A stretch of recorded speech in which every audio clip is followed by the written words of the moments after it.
Brilliance Audio presents Here to Stay by Mark Edwards, performed by James Langton.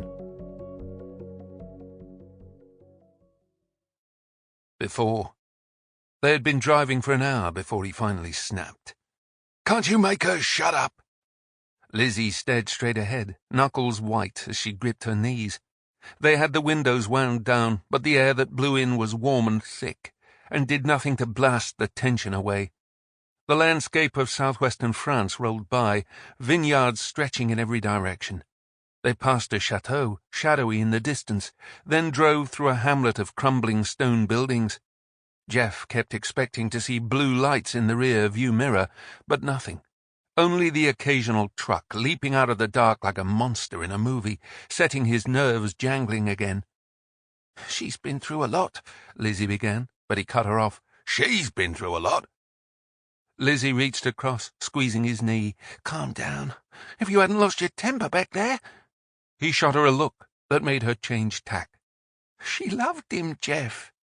A gasp, a catching of breath came from the back seat, and the keening noise that had accompanied them the whole journey, that terrible sound that made it impossible for him to concentrate, to hear his own thoughts, grew so loud he would almost have welcomed a siren, blue lights, the silence of a cell.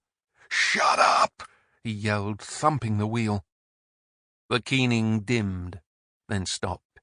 She sniffed, and he was about to shout again, but she fell quiet.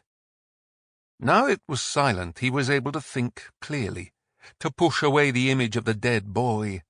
So far, since they'd left that burning wreck behind, he'd been acting on pure instinct. And instinct had told him to drive further south, steering clear of large towns, towards the blank patches on the map. For the first hour, escape had been all that mattered, getting distance between themselves and the incident. But it had left him with a feeling he hated. Lack of control. The absence of a plan. Now, though, as the sweat dried on his back and all he could hear was the rush of wind, the smooth drone of their tires on the road, he began to formulate one. "We're the Robinsons," he said, not realizing he'd spoken aloud until Lizzie looked over at him. He reached out and took hold of her hand, squeezing.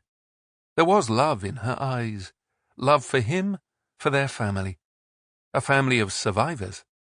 It was what they did, whatever the world threw. Sample complete. Ready to continue?